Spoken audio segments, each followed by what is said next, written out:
Thank you to everyone joining us here today, in person and online, for the power of literature and free expression in the Middle East. I'm Lizzie Shackelford, the Senior Policy Director at the John Sloan Dickey Center for International Understanding. One of the goals of the Dickey Center is to uphold our namesake's vision, Dartmouth President John Sloan Dickey, who urged us to see the world's problems as our problems, and to look to see how we here at Dartmouth and beyond what we can do to help address those challenges. This event is made possible by the Middle East Initiative, which is a collaborative effort of the Dickey Center, the Middle Eastern Studies, and the Jewish Studies programs here at Dartmouth, and it's part of the Dartmouth Dialogues. The Middle East Initiative grew out of the Middle East Dialogues effort, which was launched after the October 7, 2023 attack and outbreak of war, in an effort to foster meaningful conversations on difficult issues. These events present different perspectives in order to prepare our students to thoughtfully and constructively engage with different viewpoints in the future. Today we'll hear from Ahmed Naji, an Egyptian journalist and novelist who has lived these challenges firsthand. For Ahmed, presenting a different viewpoint wasn't just uncomfortable, it was dangerous. Ahmed was jailed in Egypt after his novel Using Life was published in 2014 for the crime of violating public decency. But suppressing literary imagination and freedom of expression creates problems rather than solves them. It only reduces our understanding that we have in society of each other, and it fosters conflict. Ahmed is a winner of many awards and honors, including the PEN Barbey Freedom to Write Award.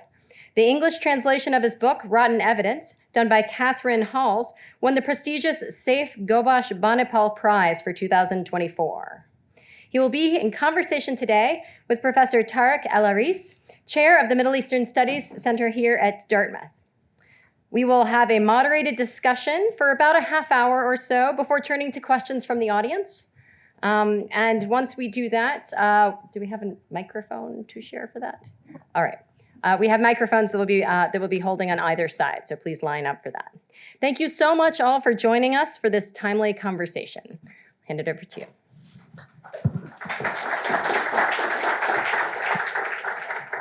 Thank you, Lizzie. Thank you, the Dickey Center. This is an amazing collaboration that is allowing us to host at Dartmouth really very important people talking about the politics of the region, but also the literature and the culture of the region as well, and how these things intersect. And we couldn't think of a better guest to think about how these things intersect than Ahmed Naji. And Ahmed is, someone who's been at the forefront really of thinking about these questions and the questions of freedom of expression, communication, and also has been someone who was there at the beginning of the blogging culture in the Arab world, the Middle East, and especially in Egypt. And he's written a lot about that. And he was very active in that scene and wrote about that scene. And maybe this is where Ahmed, welcome to Dartmouth. And maybe this is where I would like to start the conversation, to talk a little bit about these early bloggers that started and the kind of how did that begin to create spaces of expression that perhaps were not so much under the radar of certain governments or certain parties. So maybe if you can start by talking a little bit about your experience as part of this moment in Egypt, but also in general in the region as well, and also like what does that do, and maybe eventually make our way to Using Life and what happens after. Well, yeah. First of all, thank you, Tarek and Liz, for such an introduction, and thanks to Dartmouth for having me. I really love being here and good to know you all. So we are talking about years maybe 23, 24, when blogging was starting as a thing back then. And just thinking about that now, it was like not a whole different world. I think it's the same world, but it was a whole different internet. The internet and what it represented back at that time is so different from the internet that we have now. First, it was a new technology. this new technology was beyond the government and the authorities' censorship and hand to grab. It was open source technology, like I was here as blogging, but also I was involved in open source technology. The same thing was Ala Saif is doing. Ala, for whom don't know, Ala also is a writer and a colleague of mine and activist. And that happened when I went to prison. We were in the same cell, but he was like one of the most prominent name in blogging and software. Unfortunately, he's still, until now, in prison. His mother is going into hunger strike for more than 100 days until now. We hope that something change in this case to save his mother. And he was like a power behind this scene back at this time, because he was focusing on how to use technology and blogging in engaging people in more conversation. So the internet that we have at this time was a space where we could talk freely about what we shouldn't talk. Your identity was protected. So me, for example, when I started, I was writing under a nickname back at the time, not under my real name. Most of my blogging under nickname. Now it's impossible to use the internet or publish anything without revealing your identity in a way or another. The internet that we had the blogging and other stuff, but basically you establish your blog and you publish what you want on it. Now also this is hard and complicated. If any of you at night went through his phone to see how many minutes he spent on the internet, you will find that all the applications that you are used is owned at the end by like 5 or 4 big businessmen. So it was totally different internet, and again, the government was in control of it. So it was a space for developing this idea, for awareness, and so on. And for me as a writer, it was also a space for experiment with language. And in Egypt, before the internet, we had this separation always between the Fusha and the dialects, and what it should be written. And so modern standard Arabic and the spoken Arabic. Yes, and there was like a war. And what is this? Echo. And there was this difference between what you could say in public in the street and what you could write. But suddenly, because those people who was blogging, there weren't like journalists, and there were people and young kids and young expressing themselves. Now, this has nothing to do with the internet. So, of course, when the revolution happened, the internet and social media played a very important role, because it was a place to organize, to connect, and so on. Now, this has nothing to do with the internet we have now. The internet we have now, first, we are living in what we call now balkanization of the internet, meaning that there is no one internet, there is several internet. The internet that you could see here from the United States is different than the internet you would see from Germany, is different than the internet you would see from Egypt. All government now have censorship machine embodied into the internet, changing what you could see or what you could not see. Also, like the cooperation between those big tech companies and the government authority regime become more and more close. Like I remember when the revolution happened, for example, Google started embedded like some technologies that give access to people to internet through landline phone, for example, because they cut the internet. I imagine Google impossible to do something like that now anywhere. Actually, what we see now is that even other, if they are American companies or Chinese companies, they collaborate with the government and the authority. They give people information and where they are about, and people start more and more distrust the internet, distrust what they are seeing. So yeah, it's appear as a summer dream now. All these years on the internet, and I don't know, maybe because I'm getting old and it's nostalgia. But truly, it was a different internet back at that time. I mean, this is really the story about the beginning, not just simply of a certain. I mean, it's the story of the beginning also of the Arab Spring. You know, 2010, the kind of mobilization that was possible at the time, the kind of communication, but also the freedom to write, to think, to communicate, but also to write differently or to come up with new ways of writing that perhaps were not possible. And so did that lead to using life? Does using life, and maybe you can tell us a little bit about using life, which was not your first book, obviously. Yes. But did that, kind of scene, did that openness allow for certain kind of literature experimentation that wouldn't have been possible before? Of course, because also what happens that it's not me only, a lot of people, and there was suddenly a new narrative in the Arabic and Egyptian literature.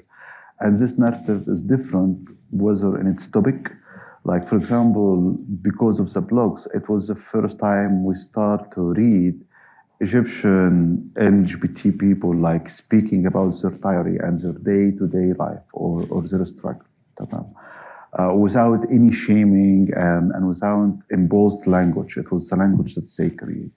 It was also a time where like people like me start to experiment with way of writing and publishing. My first novel, for example, Rogers, when I wrote it, I thought this is impossible to be published. So what I did, I just make it a PDF file and upload it in my blog. And what happens that a week after, 2 weeks after, I received a phone call or an email from a publisher who said, well, I want to publish it. And that's how actually I become a writer. Like in all my Arabic book, I never reached out to the publisher. It's always like the opposite. And this is happening because the internet, because of my blog. They see my blog, they see that people read and interact with it. So there was a whole generation, I would say a whole generation back then in the Arabic literature that they were launched through the blogs, and the blog launched their career. For استخدام الحياة and for using life, it happened after because suddenly something that I wanted to do in using life is to use this all new medium that I start to learn about from the blog. Like again, because of the blogs and the internet back at that time, I started to learn, for example, about graphic novel. And I started to become aware that there is a comics artist and scene in Egypt, because those artists also they used to publish their work on the blogs. And this is what led me to the idea of like including comics in Using Life. Like Using Life, my novel, it has more than 60 pages of comics. I didn't draw these comics. I will write the script and then Ayman, the artist, will draw it.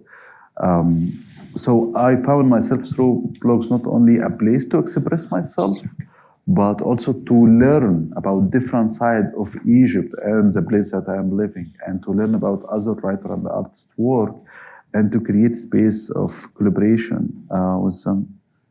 Yeah, and because again, the Using Life comes after the trials of the Arab Spring, the great hope for changes, for where that those technological changes and changes in the way we express ourselves and these freedoms that we're practicing. And then it comes also with the disappointments, with the kind of return of a certain forms of power. So Using Life, would you agree that it is kind of, it has these openness, but it also has these, this kind of almost post-apocalyptic setting, with hackers and different groups of hackers and different people who are really looking for meaning after the revolution was done and maybe didn't. So it's interesting because like now we were saying it, I'm putting things together, because the fun thing that I finished writing the first draft of Using Life a couple of months before the revolution. Like I remember my first meeting with Ayman al-Zur'ani, the artist, was just 1 week before January 25th. We were sitting in downtown and we were talking, and he reads the novel and he said, yes, I'm in, let's do work. And then the revolution happened. The novel didn't came out until 2014, because during this time, Ayman is an artist and he's sensitive artist. There was the revolution. Then he had his first divorce.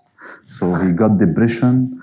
Like there is a time that I went to Ayman family home and I got it, put it in my car, drove it to my house and put it in my guest room and just kept him there for like 3 months. But then it was written, the whole novel was written more in the atmosphere before the revolution, which was so depressing and apocalyptic because like you see there is no hope and no future. And it's just this giant rich and oligarchy people like shaping your life and your city around you.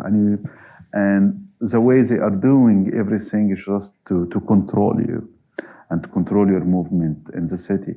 And this exactly what happened in 2013 after everything. Like the first thing when Sisi came to the power he said, oh, we are going to leave Cairo and build a new capital, which is the new capital now. And in their way to do this, they basically destroyed Cairo. And the aim of that is basically to build like a capital, a fortress capital that people can take over it. And to let the people in Cairo and to let Cairo like disappear, which is like, what is this the novel about? But in the novel, the event is just this earthquake and tsunami and so on. And I was surprised, like after the Sisi came power, I will have a lot of friends and readers will reach out to me when they will announce a new thing and they'll say, this is crazy. It's exactly the same line. It's exactly the same thing. Because I think like even before Sisi, this was the project even during Mubarak.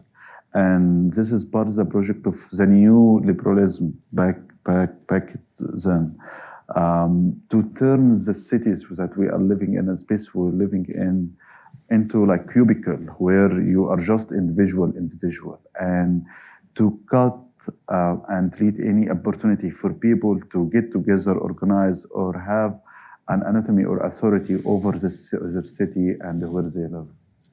So the book comes out, استخدام الحياة, and then nothing happens. A very nice opening with mugs and T-shirts from the comics, and then there is an excerpt that after a year or two. No, it was published before the book going out a week ago. Yeah. And then there is an excerpt from the book in Akhbar al-Adab, this literary journal. Yes. And then a reader reads this excerpt and has a heart palpitation. Exactly. Because of what he read, and then sues you. And then So can you tell us a little bit about what happened? What that excerpt, the reader, and then how did this really ended up in you being imprisoned? Yeah. So by 2013, when Sisi take power, I reached the point that, okay, you have to adopt the reality. The reality is the revolution failed, like all the revolution failed in the end. And then I was like, okay, I can't continue working on the media and the newspaper. So I started actually in 2014, my life was going into like another direction, this full direction. Like I decided to work more in the music and entertainment industry. And my focus was to become like an agent for belly dancers. So I already had 3 belly dancers that I am working with. Actually, my wife now, Yasmin, who's lawyer, the first date I met her was like trying to ask her help as a lawyer to get a license for an agent belly dancer, for belly dance. So, and I was preparing myself to a peaceful early retirement at the age of 30s, like, okay, I'm going to be this writer who's writing like this kind of niche experimental literature in the morning and at the night working with my belly dancer. And my dream was like to become a manager of cabaret, for example. So this is how I imagined. I said, okay, Sisi came, the country is going to collapse, the world is going into apocalypse, and I'm going to hide into the cabaret. But then the case happened, which I never imagined. Like usually, as I'm working as a journalist or any public things in Egypt, you have something in your mind tell you, oh, you might go to the prison. And I was ready for that. But I always thought if this happened, it would be because something political that I did or I published and so on. So when the things came from the novel and the accusation, I was it was so disturbing. And in the beginning, I was talking with my lawyer. We decided not to go into the public, like to try to take it under the radar, maybe just disagreement and silly things, and it will pass. But then it was the prosecutor who went out to the media and they issued this statement to say something. Can we just tell them exactly what are the passages that this reader? I mean, in Egypt there is a law where anyone can actually sue. Yes. And Naguib Mahfouz, the Egyptian author, was sued, and Muhammad Abdel Wahab, the famous singer, also was sued for a song he did. So this is not the first time you come in a very distinguished lineage of authors and luminaries. So can you tell them a little bit just like what led to the suit? Because I think that's also important. Yeah, legally, it's the Egyptian law gives the right to any citizen to accuse any citizen of anything. But it's up to prosecutor to decide if this is like a alleged accusation or so not. So if the prosecutor takes a case, your opposite or your enemy is the prosecutor, not this guy. But still, this guy at the end could take like a composition or something like that. So yeah, this is how it happened. And the prosecutor took the case and they published a statement where, of course, it was. And this is a funny thing because for some reason the prosecutor and the judge, because they think, oh, it's a literary case, so they start to show what they thought like their capability of the language. So their statements are always full of like complicated metaphor, all dead words, to show that their knowledge of the language. So the prosecutor, for example, I remember from the statement, he was accusing me of being a yellow snake that poisoned the Egyptian kids' mind, and several other stuff. And suddenly we thought, yeah, so you have to understand this was the time after Sisi took power. So there was a new authority, and this new authority want to establish their authority, everything. And they thought this is going to be an easy case because, yeah, we will appear as the guardian of the gardens or of the guards of the public morality. And it's very interesting to see similar things is happening here, especially in banning books and this trend of banning books. Because the focus now when they talk about banning books, they talk, oh, it's LGBT books. It's a book talking about sex. We are doing this to protect our kids and the focus of protecting our kids. But of course, it will not stop here. Yani usually it starts by protecting kids, and then you don't understand why, like, even critical theory books is banned. So in my case, yeah, they were trying to appear as the guards of public morality. So that's why, and here, like, I'm very, very grateful for my Egyptian and Arabic colleague writers who, like, show support from the first moment. And of course, the international community of writers and even like some American organizations here who stood with me in the case, because suddenly this is pushed the case and we were able to stand in front of the judge and saying, well, because the case was basically saying, the prosecutor was saying, oh, this is not creative work, this is a porno. So it's like the Egyptian pornographic. The Egyptian constitution gave a protection for creative work. But the prosecutor will say, oh, this is not a creative work. This is pornographic. And his argument was if this is an art or literature, art should use metaphor when they talk about sex. But I don't use metaphor. Like usually in Arabic literature, I think also in world literature, there is this tendency when the writer is talking about sex or love scene, like whatever the writer's style, suddenly when he starts describing love or sex scene, it feels like we entered a fruit juice shop. Like suddenly, and he catched her apple, and she licked his honey, and suddenly we are in a juicy fruit. And I found this always very hilarious and a cliche. So I never used it or making joke about it. So in my work, like, no, I just like a very mechanical thing. So the court was like, oh, this is not literature and this is not art. This is porno because literature and art should be like this and this and this. So the case itself, when it evolved, was a judge. Sometimes, and if you read like the judge's statement after they sentenced me, there is 8 pages where he explaining his theory about what is literature and what is rhetoric and what is novel and how we should speak about this. Yeah, this is how things moved and took the ship. Yes, of course it was surprised because the support we got in the beginning. We went to the first court degree, and we were acquitted. The court found us unguilty, but then the Egyptian prosecutor appealed. So we went to the appeal court, and that's why, like, and when we won to the trial, so. Through the Egyptian history, this law, it never happened that anyone was sentenced because of this law. Like, even if they arrested you selling pornographic tape, they will fine you. They will not send you to the prison. So we went to the court and I had the money, the maximum fine money in my pocket in case something happened. But then, yeah, I was sentenced for 2 years and the drama then rolled.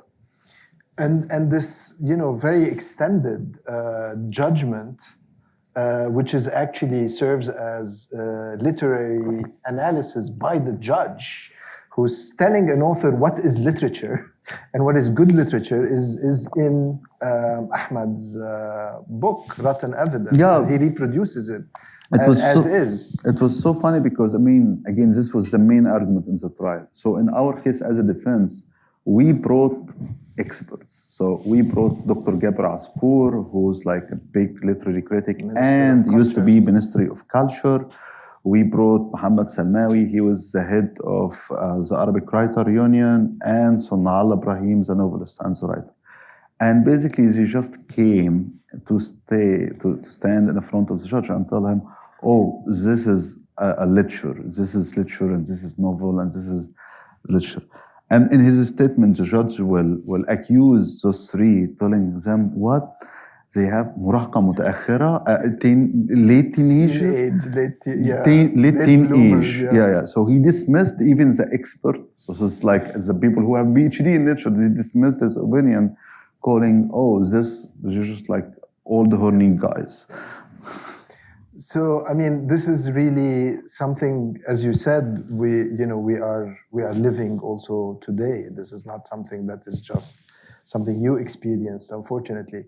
But I want you to tell us a little bit about your prison experience, because you ended up writing a book about it. So, you're not like an activist in the kind of like the political sense where you are, on the front line and so on. You're just an author.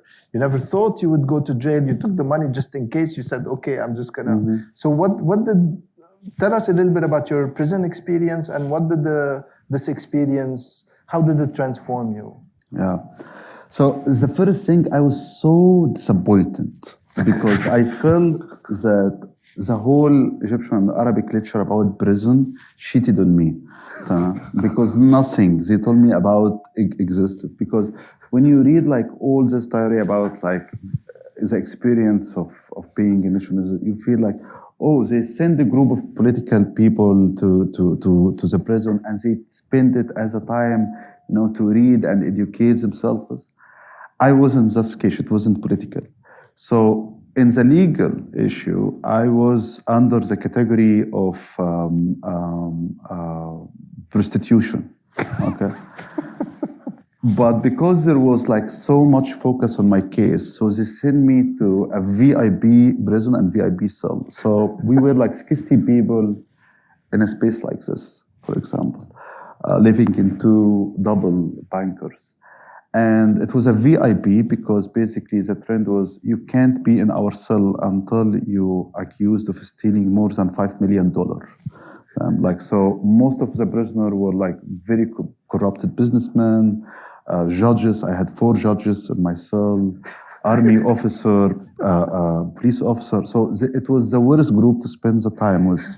It was the people that actually I escaped meeting them outside of the prison. So I ended up with them. So it was so disappointed. And also another thing that when you think about prison, you always think, oh, it will have like gray wall, yellow wall, ugly walls, and you're always for that. For some reason, the prisons that I was in, all its wall was covered by very kitsch, traditional, natural scene. So imagine you are in prison, and in front of you there is a wall, and in this wall there is a whole painting, of tropical island in a sea with 2 palms coming out of it. And I seriously hate this kind of like natural scenes that usually you will have. So it was more painful also. And then also came a very interesting idea, because you enter the prison and the cell is full of books because everyone is read there because nothing else to do, so they are all reading.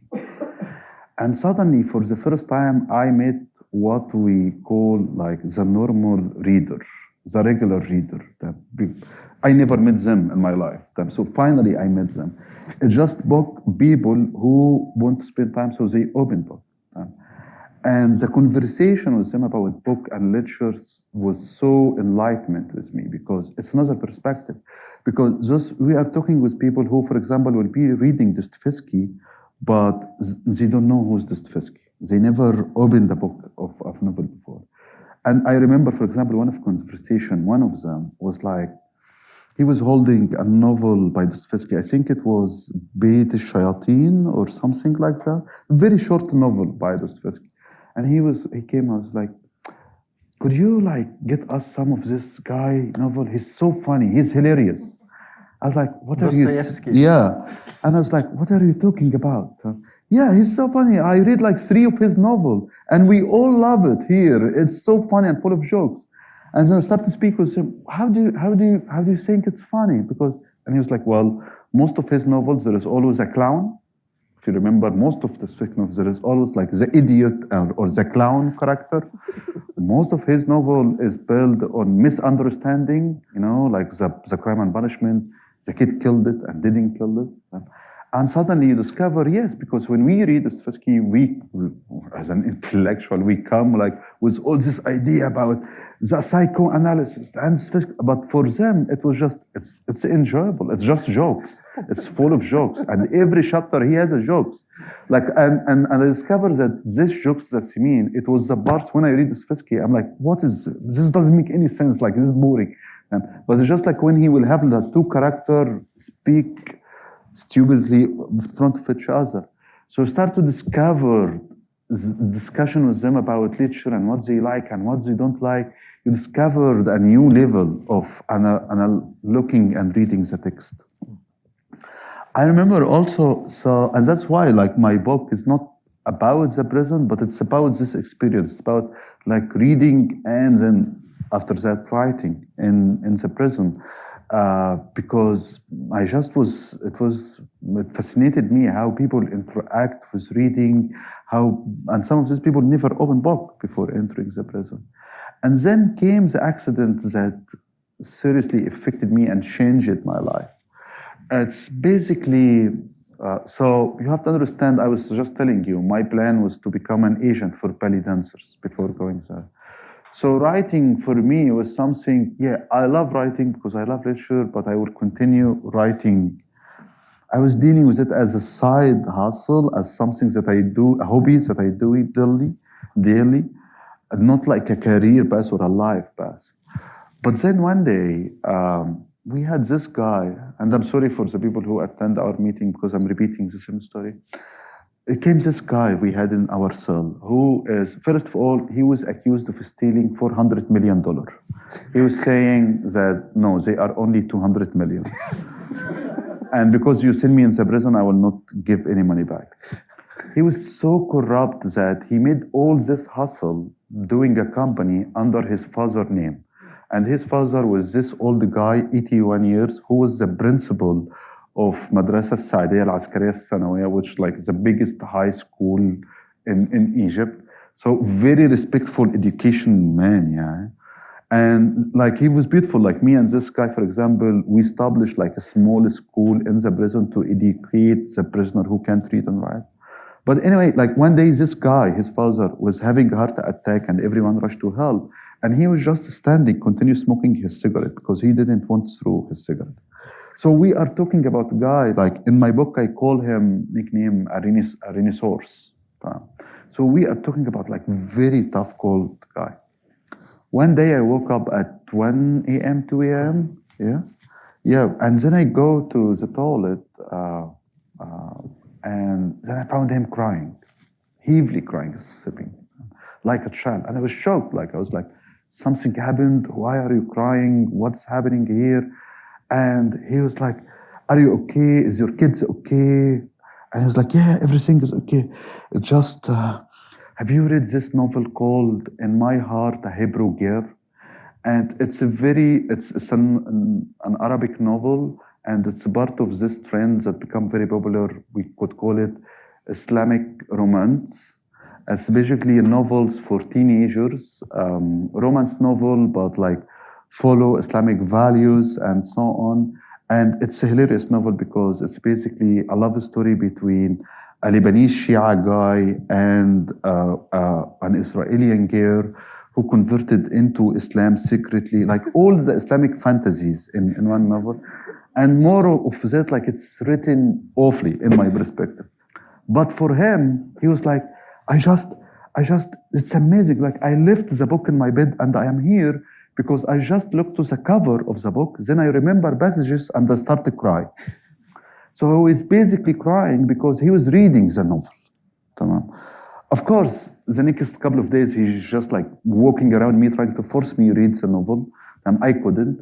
But then I start to saying, wait a minute, what is happening here? Like, this is a guy that literally, he has a stone, not heart, but he saw his father died and he didn't even move. But he's reading a novel, and this novel was able to reach to his heart and squeeze it and push him as a tough man to cry secretly in the prison, in the bathroom.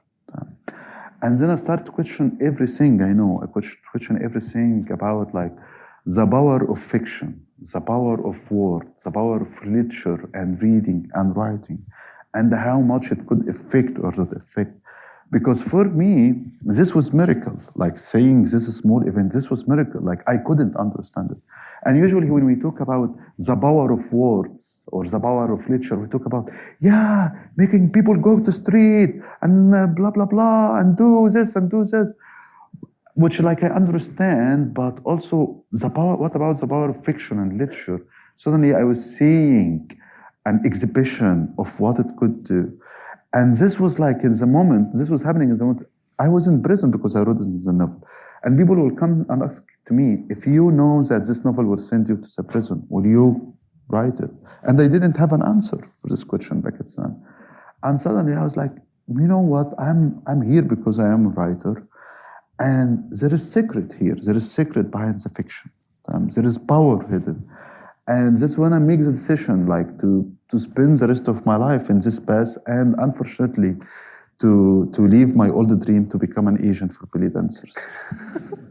I think this is a great time to stop. Thank you. Thank you. I think we have some time for questions. And there are mics, so we're recording this, so please wait for the mic before you speak. Ben. Hello, thank you so much for coming to speak. I was flipping through your book and I found a passage, your memoir, I found a passage that I thought was really interesting. You said, quote, "I've always found interviews with the media excruciating." Journalists seem to assume that writers understand every dimension of the writing process. They don't realize that writing itself is a way to understand, a way to doubt and process. And so I'm wondering, what do you want people to ask you about your writing and your writing process? Whatever they want. I'm not against journalists, just like a notice, whatever they want. It's just like what I'm trying to say, like, here is the idea that when, especially in literature, especially in fiction, like, I grew up, I was trained as a journalist since I was 17 or 18 years old. And I have this separation between nonfiction writing, between journalism and literature in my mind. And like my nonfiction and journalist writer, I more care about being clear, being direct, being organized, being readable from readers from background. I don't care about any of that when I'm working on literature and fiction. Because so sometimes I don't have answers like, what do you want to say through this? What you are questioning? Also, I'm not a writer. Some writers have this ability. Some writers have the ability to have a clear idea about anything, everything, and then you just sit and express this idea. That doesn't happen with me. I develop the idea while the reading. And one of the things that I like reading and writing is because it's the only medium where the communication between you and the audience is in visual. Like, you can't read a book as a group.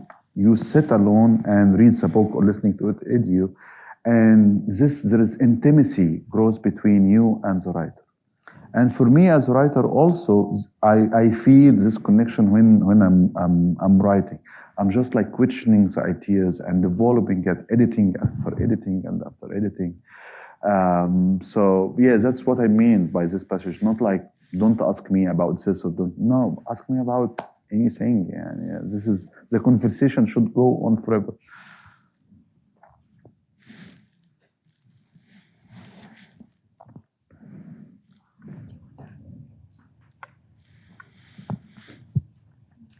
I'm sure you get this question a lot recently. I'm wondering, with the developments we've been seeing in AI, as a writer yourself and as someone who used the internet as it kind of developed for your career, with especially the language models, do you see those more as a threat to free speech and to a writer's career, or more as a tool? No, I don't have any problem with AI. I have a problem with the companies that own AI and run AI. Like, again, it's technology. It's the problem. It's the people who own the technology and how they use it and how they train it and how it will be used. I know there is a lot of talk about, AI is going to steal our jobs and so on, regardless writer. I think it's the opposite. I think it will create more space for creativity. I personally use AI. And it's been for me a pleasant, because, for example, I've been complaining for years that sometimes I think I'm not a writer, I'm an email writer. Like, you sit on the desk, try to work, and suddenly you found yourself spend your 2 hours just replying to email. And after AI, I don't have this problem. I reply to all my email in less than 20 minutes because it's already embedded in the Gmail. Sometimes, like, you have an email that is like 3 pages, and all what it's about, we need to know if you are coming or not coming to this event. So AI summarizes this for you. If you have something not clear, you could go to this general and give you a reply, and you edit this reply, and voila, done. So for me, it's tool. But the question again is, there is a lot of complication about who's the company running owns AI, who's running it, how they are running it, how they are using it, the data they are using to train it. Today, for example, there was a very important case. I think it will change everything. Reuters won their case against OpenAI. One of the problem is the copyright issue. So OpenAI used New York Times archive, Reuters also archive to train their AI. Now, when they started, it was open source non-profit company, but now they become profit. And now all these publishing houses are questioning, what did you do? Even me, like, I did something, a hilarious thing, when the AI started. Like, I asked him, do you know Ahmed Naji? And he was like, yes, Ahmed Naji, blah, blah, blah, blah, blah, blah, blah. Told him, great. Do you know his style? And then he gave me like a very deep analyzing of my style. Then I gave him a paragraph that I wrote, and I asked him to edit in Ahmed Naji style. But then when you see this happening, you are like, oh, so that's mean he know my style, he read my thing, he trained on it, and now he's using it to let other using it, and the company is making money, and the other people is making money, and the owner, right? So there is a lot of we should talk about rather than talking about AI is this or this, but it's about the regulation. The copyright issue, for example, we need to have like a big conversation about it and how to approach it. And most importantly, seriously, I think this language generative is the least thing that I care about the AI. The real dangerous about the AI is the military, how it's been used in the military. We saw like this in Gaza lately and Israel. We saw how like all big armies now investing heavily in using AI. We see crazy projects that we don't know why it's happening, like Sam Altman, like scanning people eyeballs. So in Google, investing also lifting the restriction in using the technology in defense.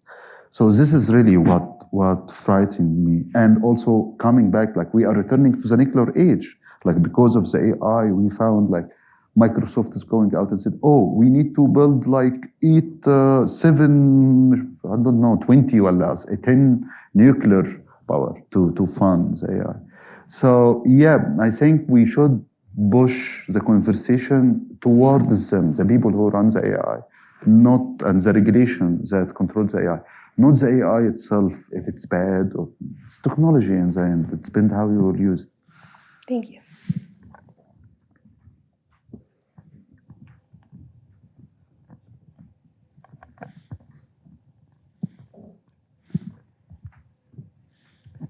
Thank you so much, Ahmed, for coming tonight and speak. I'm wondering if you can speak a little about the reception of the book, Rotten Evidence, or Horizm Kimkim in Egypt.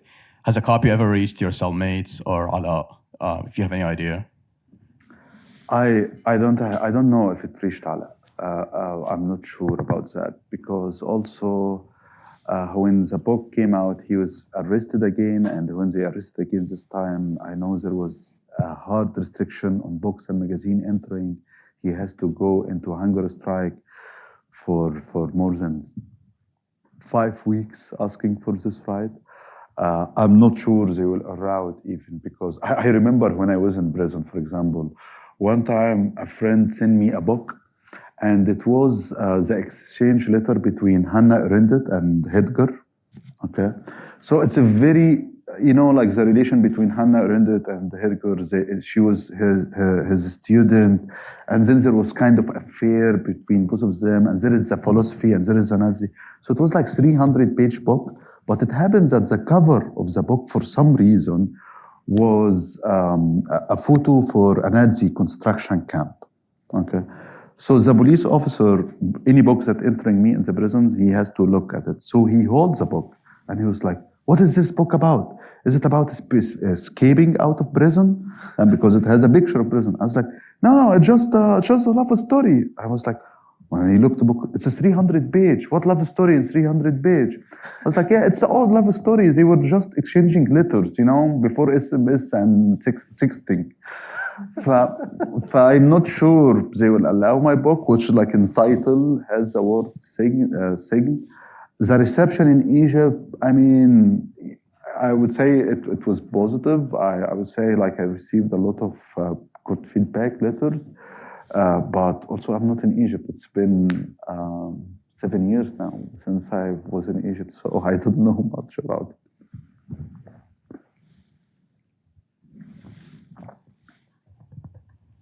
Hi, thank you so much for coming.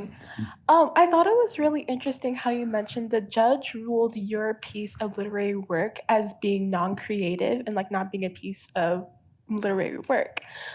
Knowing that you were in prison for your work not being deemed as like creative, what would you constitute as being like a good piece of literary work?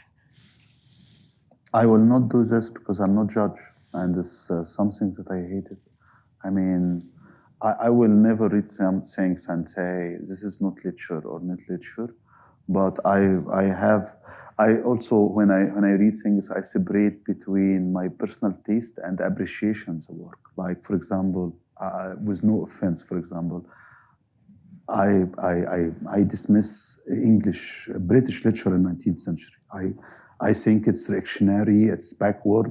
If even comparing, like you compare Charles Dickens to Tolstoy, the gap is high. But it's my taste. But I understand the value of Charles Dickens, of Jane Austen, and when I read them, I don't read them to enjoy. I read them to analyze the empire and the colonization and blah, blah, blah, and so on. But this is my taste. So also you have to build difference between my taste, which is something that it change from time to time and depending on the mood and the age and so on. And like you understand that some work and some book has value itself as it's a part of a collective identity, representative group or a canon, or like you could read it and see something inside it. Like I have an obsession, for example, of watching and reading American right-wing media, not even Fox News, like deeper than that, because I found it amazing inspiration for ideas and imagination. I have different approach, and something good and bad is something changed by the time, you know. Thank you. Thank you. So I was wondering, in terms of like going back to earlier in the conversation about talking like the early blogging years, in terms of what do you think is the future of writing in the Arab world and free expression more broadly, in terms of how they can navigate this like new culture of surveillance? Do you think it's going to lead to sort of just more self-censorship and navigating certain topics in a different way? Or do you think that this kind of surveillance and pressure will lead to like new forms of media, which we might not necessarily know about now, as ways for writers or just for expression more generally? To be honest with you, and I'm sorry if this sounds a cliche, but I think the current Arab literature is in crisis. Like it's crisis that didn't happen, they didn't went through in the last century. And this crisis, especially because not only the censorship that we have, because censorship has been forever there, but because the involvement of Gulf state, especially Emirates and Saudis, in literature and publishing.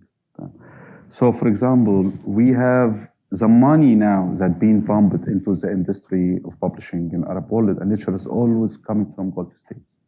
And besides, they control the market because they have so much money.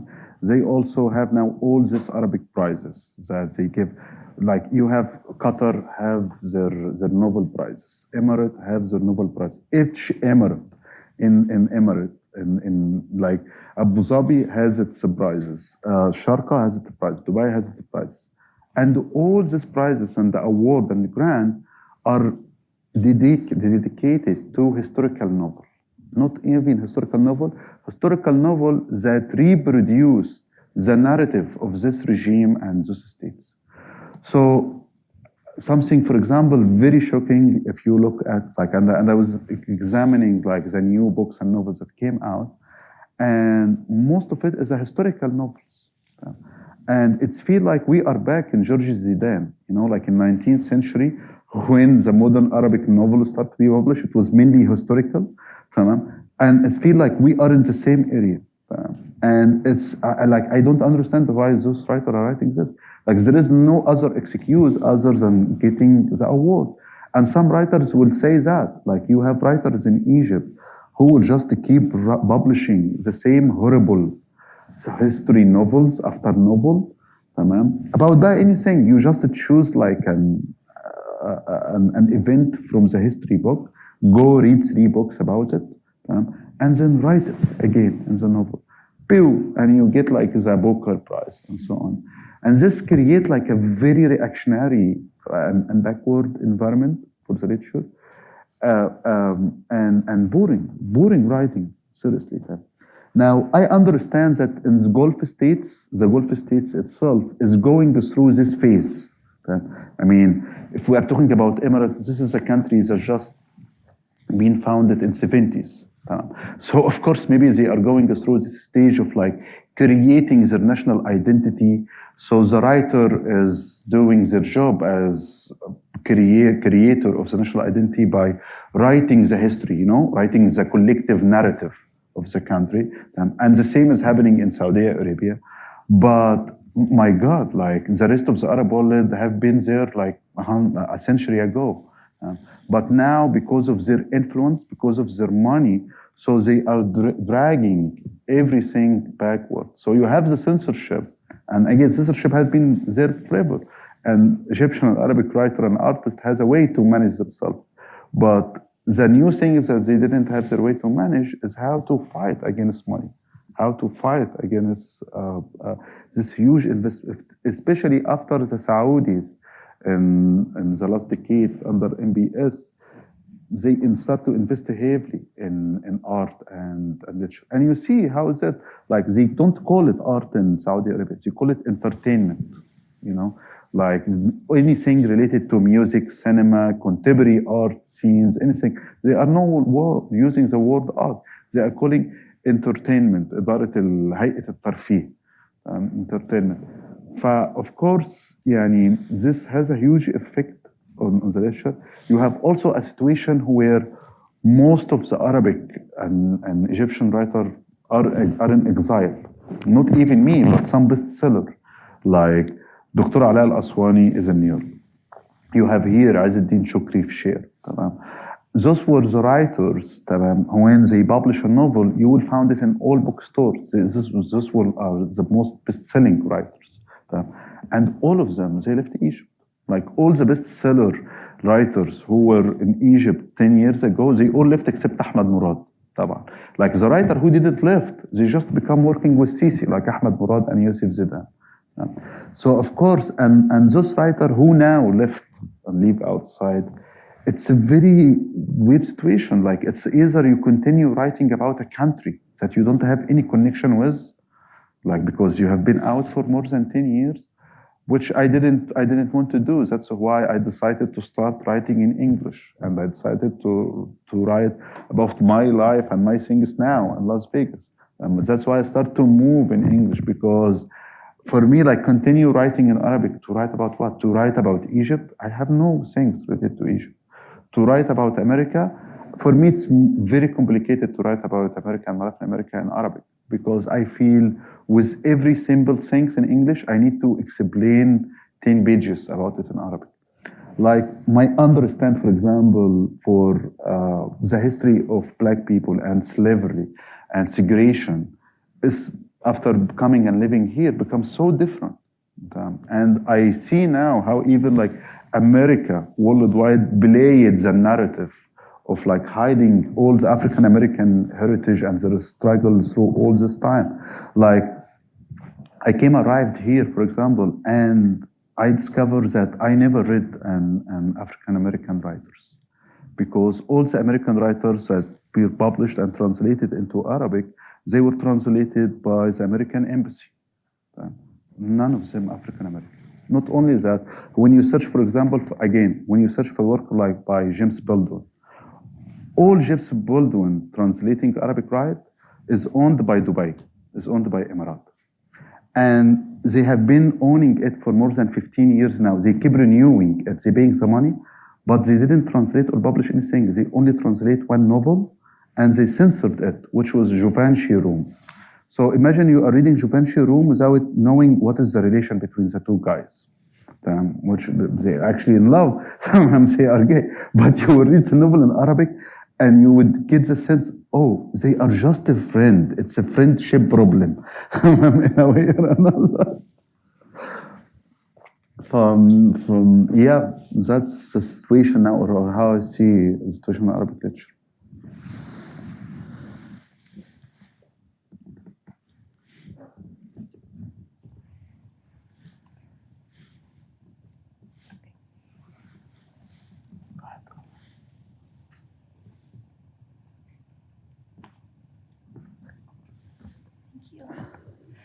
You mentioned how you were always conscious of the fact that you could have been imprisoned prior to being jailed. So I'm curious to know how that influenced the topics you chose to write about. And you also mentioned how you've been away from Egypt for around 7 years. And I'm curious to know how you've changed as a writer, and if you would have remained in Egypt, would you have continued writing? And if so, how would you have changed then as well? Well, navigating this in Egypt while I was working as a journalist, so I know the limit in the journalist, and I know the limit in nonfiction very well, and I know what is the red line, and that's why I didn't went to the prison, because something journalist that I wrote, but I didn't expect this will happen in the novel, and actually until now I don't think I felt pity and sorry for the people who went and bought the book because they were looking for sex.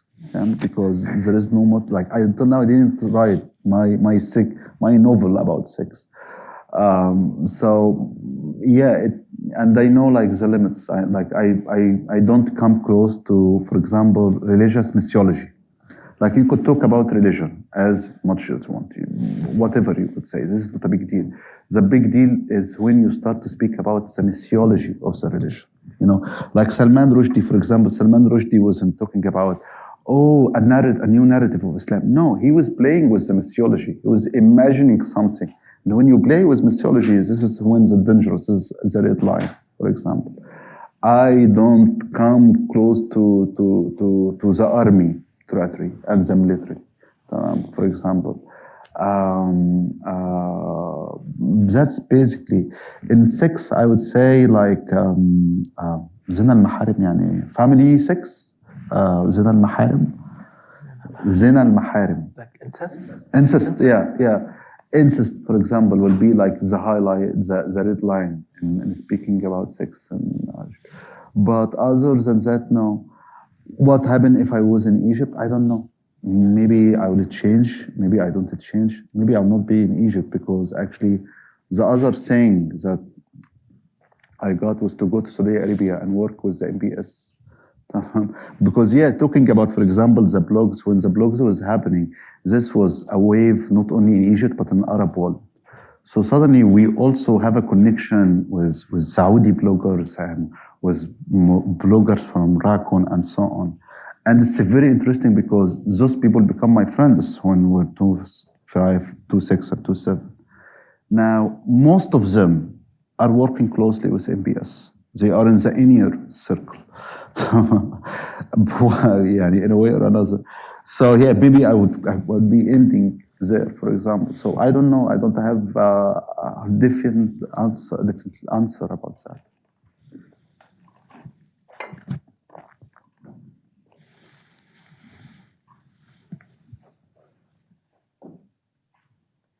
Hi, thank you so much for coming and for the great discussion. I'm curious about your thoughts about this relationship between morality and authoritarianism. And thinking about the way that, of course, we know your case, but there are other cases. There's the case of the TikTok dancer jailed for dancing on TikTok. There's the case of the grandmothers in the Gezira Club who were arrested for eating cupcakes that were shaped like They genitalia. were making the cupcake. Yeah. This is more dangerous than eating. So this relationship between a new kind of authoritarianism and morality seems like this is expanding, or at least an ongoing thing. And I'd love your thoughts about it as perhaps a new phase of the experience of authoritarianism in the region. Thank you. I first want to say that one of the reasons that I'm very happy to be here in Dartmouth, that some of the most interested work of scholars that came out in the last couple of years that I really love, I found most of them are from here, like Tarek work and book, Andrew, for example, his amazing book and cassette, and the long-awaited book about Hassan Abqudus by Professor Johnson. So I felt like coming here, I was so excited to meet all these people and to learn more from them. Now, back to your question, I think it's a matter of controlling narrative. It's especially the Sisi regime, there is obsession of controlling narrative. And this includes everything, not only about politics, but about body, about what is right and what is wrong, what is morality. And this is coming from two things. The first thing is the current authority saying all what happened in January 25th since the revolution happened because after 9/11, George Bush administration put pressure on Mubarak to allow space for freedom of expression and so on, and we lost control over the narrative. So politically, they are obsessed in this idea of controlling the narrative, whatever it is. Okay, so for example, the idea with just girls who dancing in TikTok, the same thing could be like another famous actors doing it, but they will not come to it because they control this one. But suddenly they are saying girls coming from not only dancing, but those girls when they dance in TikTok, they are making money. And when they are making money, suddenly those girls are moving between classes. Like some of these girls, like Haneen, the first cases, Haneen, for example, they were coming from very, very poor background classes, and suddenly they were making money. They were owning flats and apartments and cars and so on. So they felt they are losing control over the narrative. The second thing is coming from a personal obsession with Fattah al-Sisi. Like he has personality. This guy has a very, very unique personality as a human being, if he is, and he has like obsession with this idea of morality, of goodness, of what is goodness and what is good, not good, and he has the idea of how the whole society should run, and this idea the whole society should run as it's like a military camp. Like, and he will speak about it day after day, like his dream, he will keep repeating it, his dreams that everyone in the country woke up at 5 a.m. and we all go and pray al-Fajr, and then we all go to work. Like he want to run, and this notion run deep inside the Egyptian military. Like if you read Saad al-Shazli, General Saad al-Shazli, famous diary, like very famous Egyptian general, I remember reading it, and there is a paragraph where he's talking about his favorite country. Like this guy visited all countries, and he's visited his favorite country was North Korea. Because he was saying it's amazing because the whole country is run as a military camp. They're wearing the same clothes, they do the same things, and it's amazing and the harmony. So Sisi also has this. But unfortunately, comparing to Saad al-Shazli and the other general, I think he didn't continue or finish his education. So his idea also about morality is very fragile and contradictory. And this reflect on how the whole regime is running it. Okay, so, and basically he will give parts of the country to like this general or to this security agency to run it, and it depends on the officer and what they want or what they don't want. Like even, especially I remember because I worked in production house and in cinema and in film, and I remember, I don't know what is the situation now, but I remember when I was leaving Egypt, some film scripts will be sent to the President Palace for him to read and give his signature about it. And of course, he will produce stuff, like they produce a lot of TV shows about him and about his genius and how he fought Muslim Brotherhood and so on.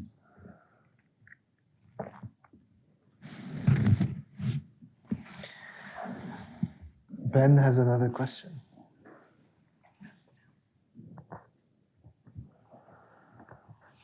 So earlier today in Lebanon, there are 2 Dartmouth students who are in a courthouse being sentenced by a judge for protesting last October for justice in Palestine. And last May, 90 students were arrested after the college worked with the New Hampshire State Police to try to shut down protests on the Green. So I wanted to ask, we're talking here about power, freedom of expression in the Middle East, but these challenges we're also facing at home. So what do colleges like Dartmouth owe to their students who speak up, whether in print or in public, for a better world? You are talking about Lebanon here in Vermont or Lebanon there? Yeah, In that's here, why I love- yes. Yeah, well, There is a Lebanon here too. I didn't know about that, and I'm sorry for them that they are facing this. I think this is a very dangerous thing. We witnessed it in the last year. I myself, I'm in UNLV, and the situation there was horrible. Especially, like Las Vegas is Mariam Edlison city. I believe that the university, especially as an education space, should work and create a space for everyone, student and academic staff, to have a dialogue and to have a conversation about it and to speak up. And the university, as academic space, should actually stand in protecting the integrity of this conversation and the freedom of expression. So I'm sorry for hearing you said like two of them were at the courthouses. Yeah. For what?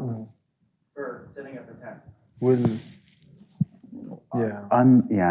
This is of course I didn't know about this case. I don't understand what is the legal of that, like what is the accusation. But of course, I think the universities and the academic space should be a place for conversation. All this power and all this money should be facilitated in supporting the student and in giving this space to discuss and speak. Because otherwise, if they don't have this space, they will never have it out the university. So I'm sorry to hear this case, and I hope there will be a way to help and support them. And if anything that I could do to support them, please let me know. Maybe one more question. Thank you.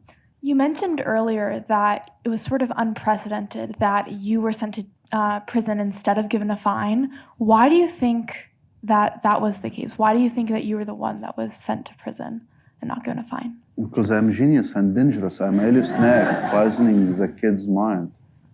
Yeah. This question should be asked for the government. Like for me, I'd like to think, maybe according to the word, I'm dangerous on the nation, and I am a yellow snake that spread its poison on some kid's mind.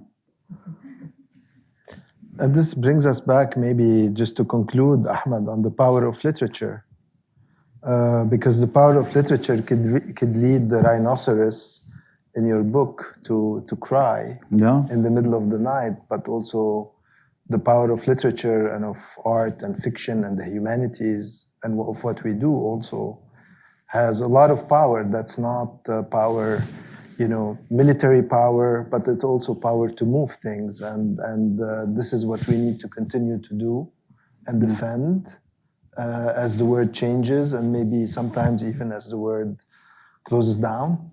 But we need to believe in that power, and it allowed Ahmed to survive and thrive, and you're here with us to tell us the story. And I think it's important that we invite people like him and hear those stories. And for that, thank you very much, Ahmed, for coming to Dartmouth, and thank you everyone for being here.